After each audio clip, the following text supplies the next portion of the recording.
Assalamualaikum warahmatullahi wabarakatuh. Perkenalkan, kami dari kelompok 3 dari 12 MIPA 4 yang beranggotakan Ciana Elisa Kennedy, Fitri Aulianisa, M. Ridwan, M. Salman, R.A. Fisabilillazen, dan Tariza Isfahan. Kami akan menjelaskan materi mengenai pengaruh positif dan negatif dari kemajuan iptek di bidang sosial dan budaya sebagai berikut. Berikut dampak positif dari kemajuan iptek dalam bidang sosial budaya. 1. Kemajuan teknologi komunikasi yang cepat dapat mempermudah komunikasi antar manusia dari satu tempat ke tempat yang lain. 2. Sosialisasi kebijakan pemerintah dapat lebih cepat disampaikan kepada masyarakat. 3. Informasi yang ada di masyarakat dapat langsung dipublikasikan dan diterima oleh masyarakat. 4. Mempermudahkan seseorang di suatu negara mengetahui berbagai macam budaya yang ada di belahan bumi yang lain. 5. Mempermudah adanya pertukaran pelajar antar negara. 6. Mempermudah pendistribusian karya-karya anak bangsa seperti musik, film, fashion, maupun furnitur. Negara-negara tetangga maupun negara-negara berbeda benua, yang mana akan memperkuat identitas negara serta membuat negara semakin dikenal oleh dunia. Dampak negatif dari iptek di bidang sosial dan budaya yang pertama yaitu munculnya sikap individualisme, konsumtif, dan materialis. Pengaruh globalisasi di bidang sosial budaya memunculkan berbagai sikap buruk manusia, seperti sikap individualisme, konsumtif, dan materialis. Perkembangan zaman memicu manusia untuk bekerja keras agar bisa mendapatkan uang untuk bertahan hidup. Hal ini memicu munculnya sikap individualisme bagi setiap orang. Tentu sikap ini menghilangkan semangat gotong royong dan sifat kekeluargaan yang dimiliki oleh manusia sebagai makhluk sosial. Sikap konsumtif dan materialis akibat dari pengaruh luar juga dapat merugikan manusia itu sendiri. Akibatnya manusia hanya akan mementingkan segala hal dari segi keuntungannya saja. Yang kedua adalah lunturnya nilai-nilai keagamaan.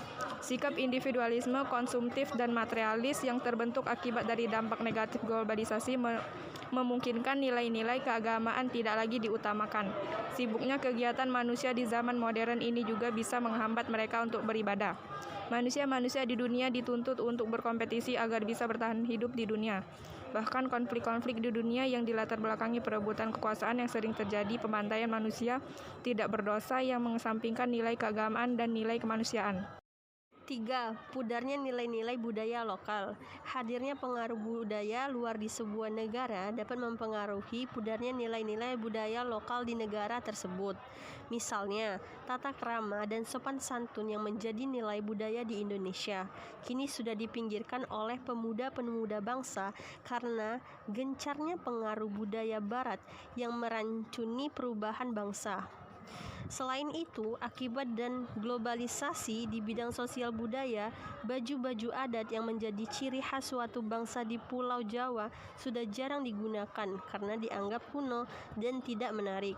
Sementara orang-orang kini lebih suka berdansa dan berdandan mengikuti fashion dan artis yang dikagumi. 4. Hilangnya kesenian tradisional. Berkurangnya minat masyarakat terhadap kesenian tradisional bisa menjadi penyebab kesenian tradisional mati dan hilang. Hadirnya hiburan baru dan model atau modern biasanya lebih menarik perhatian masyarakat, sementara kesenian tradisional yang tidak melakukan pembaharuan akan dirasa membosankan dan tidak diminati lagi. Akhirnya, sebuah kesenian tradisional akan mati dan tidak dipentaskan karena kurangnya modal untuk menghidupi kesenian tersebut. Tentu hal ini perlu menjadi perhatian bagi kita semua untuk lebih mencintai budaya dan kesenian lokal dan tidak perlu mengganggu negara tetangga kesenian lokal agar kita menjadi latah dalam mencintai budaya dan kesenian lokal tersebut. 5. Rusaknya moral masyarakat. Pengaruh buruk dari luar yang selalu dipertontonkan di media internet dan televisi dapat dengan mudah diakses oleh semua orang dan dapat mempengaruhi orang yang melihatnya.